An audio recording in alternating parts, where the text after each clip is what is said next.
G'day folks, I'm Wren, they, them, and I'm here for a 5-star prediction video.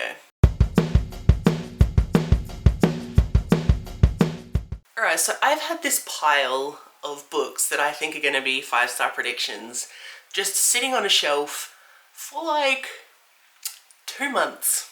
But I was like, let's put together a list and put them aside so that I don't read them before the video and have to find more. And then I read one of the books and I finished it last night. So I was like, you know what? Time to make this video. So the book that I did have as a 5-star prediction and then read it was this one. Was Where the Dark Stands Still by A.B. Poranek. 5 stars. This was so good. If you ever want to know what my vibe is as a person, it's this. This is old forest, old magic, demons in the forest. Really just like creepy vibes, but like in the best way. It's so good. But also just like, that cover is 1000% me.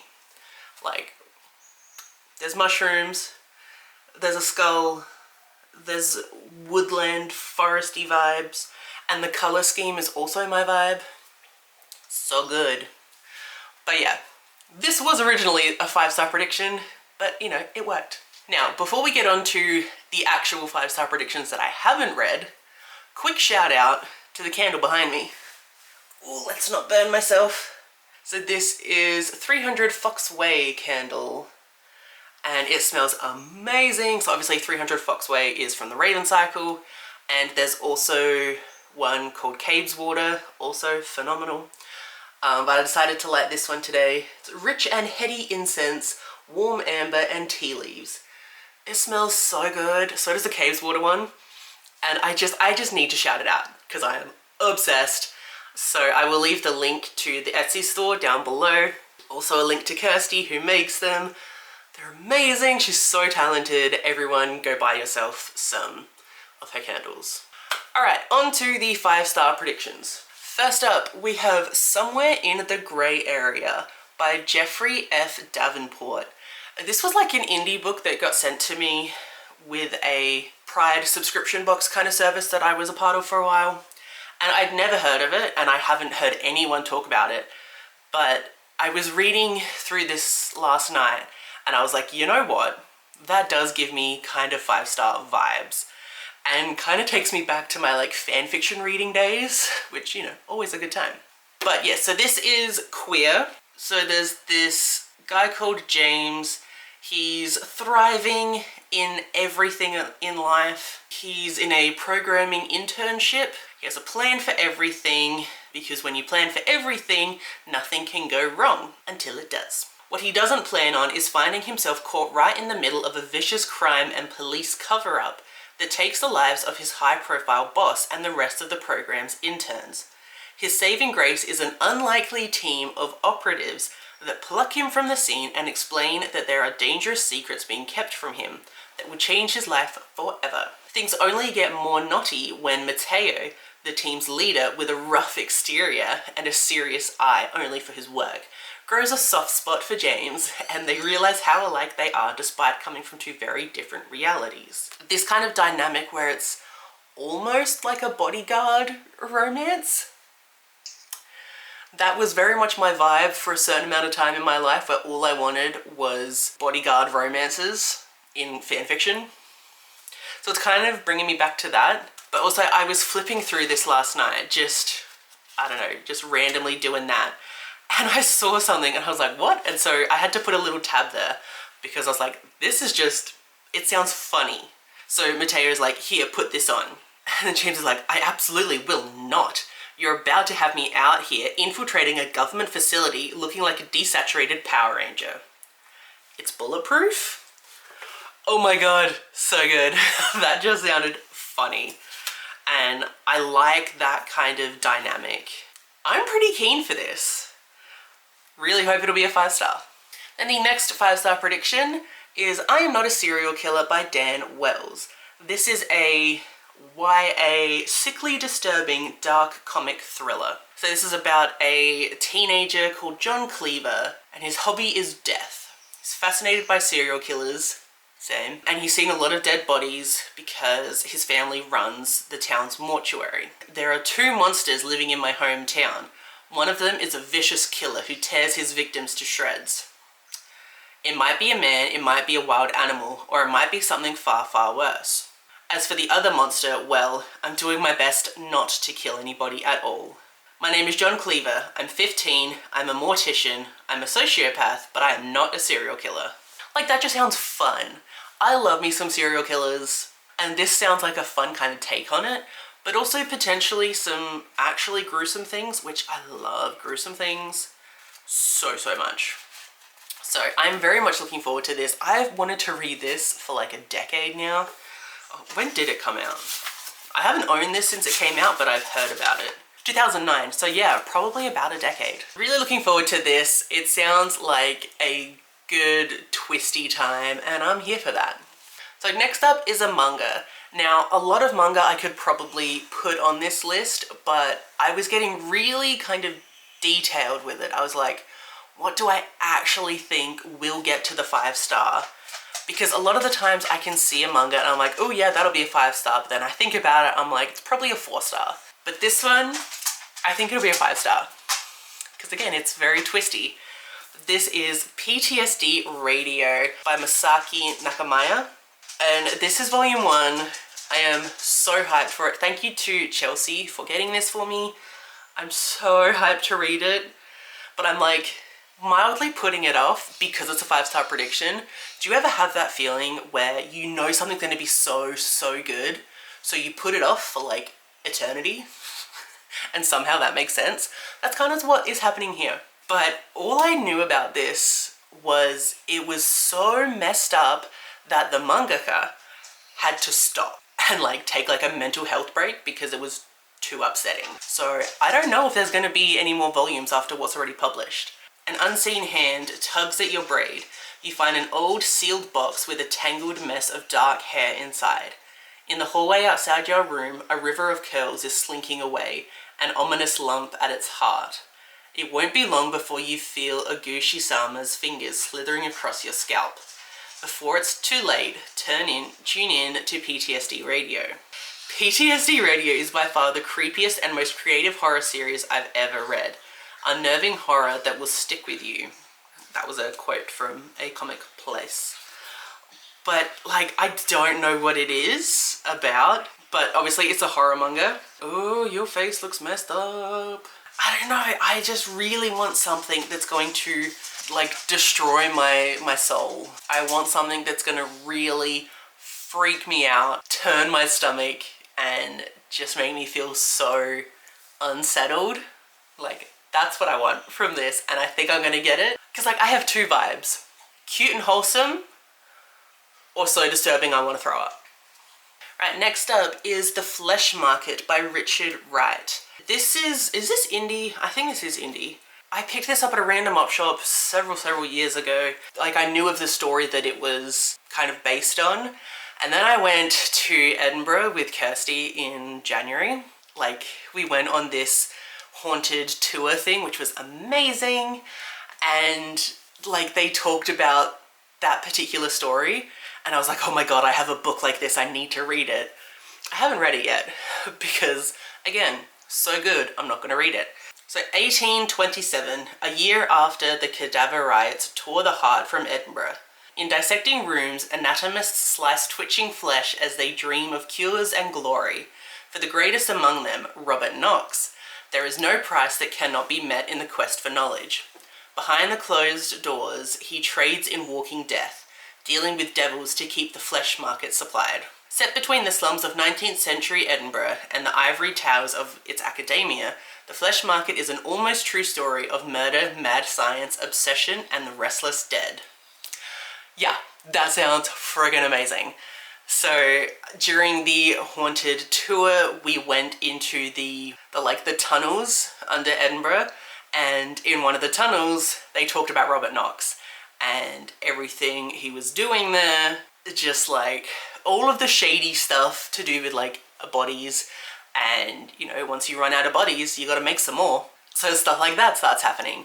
And oh, it was just the best vibes. So I can't wait to read this. I think it's gonna be messed up, but also really atmospheric. Because like there really can't be a book about Edinburgh without it feeling atmospheric, you know? It just, that's what Edinburgh is. It is atmospheric. Next up is Mammoth by Chris Flynn. This is, again, a random book I picked up at an op shop, and it just sounded funny. And again, I've never heard anyone talk about this, but it sounds fun. And sometimes you need a fun book in your life, you know? So narrated by a 13,000-year-old extinct mammoth. This is the mostly true story of how a collection of prehistoric creatures came to be on sale at the Natural History Auction in New York in 2007. By tracing how and when these fossils were unearthed, Mammoth leads us on a funny and fascinating journey from the Pleistocene epoch to the 19th century America and beyond, revealing how ideas about science and religion have shaped our world. With our planet on the brink of cataclysmic climate change, Mammoth scrutinizes humanity's role in the destruction of the natural world while also offering a message of hope. Yeah, that sounds great. Wait, are there no chapters? Oh no, just the first chapter is nearly 80 pages. Cool. Maybe they're not chapters, maybe they're just parts. Cause like, this is a lot. Like, that's the break. Okay, but that's gonna be slightly more difficult to read because me and like long chapters, we don't go well together. But this still does sound really fascinating, and it'll educate me on a topic I don't know much about while also being fun and funny, which is a good time for me. Next up is one I'm hesitant to read because I haven't read from this author before, and this sounds like my type of thing, but what if it's not? And for some reason, like, I don't want to not like this. But that is Master of Death by Olivia Blake. Like, look at this cover. Is that cover not, like, screaming my vibe? It looks so good. Okay, Viola Merrick is a struggling estate agent and vampire, but her biggest issue is that the house she's selling is haunted. I love that. The ghost haunting this mansion has been murdered, and until he solves the mystery behind his death, he refuses to move on. Fox Demora is a medium. He's also a shameless fraud. Okay. He's not entirely useless, however, as he's also the godson of death. I love anything to do with, like, death. Like, with a capital D, death. When Viola seeks out Fox to resolve her ghost infestation, Fox becomes embroiled in a quest that neither he nor Vi expects, or wants. Luckily, they can enlist a crew of supernatural creatures. Love this. Including a poltergeist, a demonic personal trainer, a sharp-voiced angel, and a love-stricken reaper. Reapers are my everything. And look, I got my favorite reaper right next to me. Gross Sutcliffe. Soon Vi and Fox discover that the difference between a mysterious lost love and an annoying dead body isn't nearly as distinctive as they'd thought. Ooh. See, that synopsis sounds like everything I want out of a book. But for some reason, because Olivia Blake wrote it, I'm like, oh no. And I don't know why I'm oh-knowing, but I am. Like, I think I'll really like it, but I guess I'm kind of worried that I won't like it. Again, it's just because I want to love it so much that I'm suddenly like, don't get your hopes up, so don't ever read it. Again, it doesn't make sense, but oh, this sounds so good. Right, next up we have a trope that I desperately love, which is like survival, you know? Not like an apocalypse survival, but like you've crashed somewhere, you need to survive. You got lost somewhere, you need to survive. That type of thing. Oh, I love it so much. So this is It Looks Like Us by Alison Ames. In Antarctica, you can only trust yourself. That kind of isolation in Antarctica?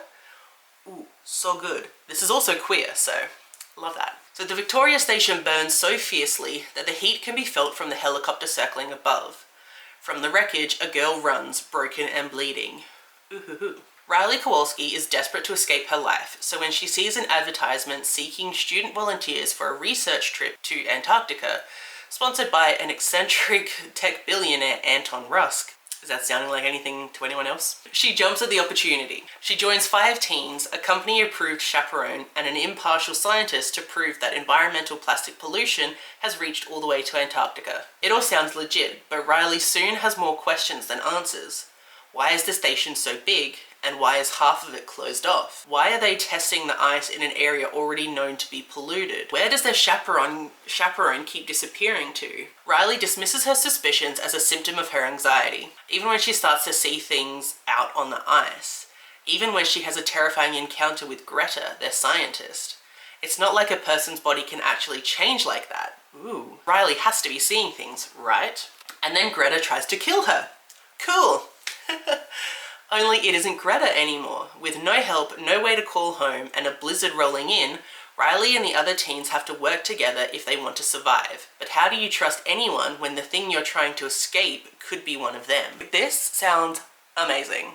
This is actually reminding me of an episode of Stargate, the SG-1, not the Atlantis. Actually, a few episodes from Stargate SG-1, like specifically like 2 mashed together. Both in Antarctica. But this sounds really interesting. Like, I want to know what has happened to Greta. I want to know what's in the ice. I want to know how you're supposed to survive in Antarctica as a teenager with, like, no real survival skills, I'm assuming. Oh, it's good. And I don't know how it's queer, but I know it is queer. But, oh, there's, like, shadows and stuff in the smoke of people, and there's like a face. Do you see that? Do you see there's like people or something and there's like a face? Oh my god. So cool. Alright, second to last, we have Ghost Boys by Jewel Parker Rhodes. This is a middle grade. This is going to be a very hard-hitting book and a really important book. And those types of books where it's talking about something really real, while very terrifying, are also usually fantastic. For example, The Hate You Give. And this has similar, like, conversations happening. So I think it's going to destroy me, but in the best way. Alive, 12-year-old Jerome doesn't get into trouble. He goes to school, he does his homework, he takes care of his little sister. Then Jerome is shot by a police officer who mistakes his toy gun for a real threat. Dead. As a ghost, watching his family trying to cope with his death, Jerome begins to notice other ghost boys. Each boy has a story, and they all have something in common. Bit by bit, Jerome begins to understand what really happened, not just to him, but to all the ghost boys. Yeah, that sounds phenomenal. Absolutely soul-destroying, but phenomenal. Alright, and then the very last book that I think will be a 5-star prediction for me is From Below by Darcy Coates. I've never read a Darcy Coates before, but oh my god, I want to read everything they've ever written. Because all of the books of theirs that I've read the synopsis of sound so good. But I'm gonna start with this one, because this one is 1000% my vibe. So it's a horror underwater. I love the horror movies, or the trope in horror where people go exploring a cave, or they are scuba diving, like in a cave. Usually to do with caves. But either they're walking in the cave and climbing in the cave, or they're diving in the cave. My favorite. So good. If anyone has any recommendations of horror movies like that, please let me know. I would like to watch all of them consistently for the rest of my life. Thank you. But this seems like that, so I'm very, very keen. No light, no air, no escape. Hundreds of feet beneath the ocean surface, a graveyard awaits. Ooh. Years ago, during a routine voyage, the SS Arcadia vanished without a trace. Though a strange garbled emergency message was broadcast, neither the ship nor any of its crew could be found. 60 years later, its wreck has finally been discovered, more than 300 miles from its intended course. A silent graveyard deep beneath the ocean's surface, eagerly waiting for the first sign of life. Cove and her dive team have been granted permission to explore the Arcadia's rusting hull. Their purpose is straightforward: examine the wreck, film everything, and, if possible, uncover how and why the supposedly unsinkable ship vanished. But the Arcadia has not yet had its fill of death, and something dark and hungry watches from below. Yes, please! With limited oxygen, yes! And the ship slowly closing in around them, Cove and her team will have to fight their way free of the unspeakable horror now desperate to claim them. Because once they're trapped beneath the ocean's waves, there's no going back.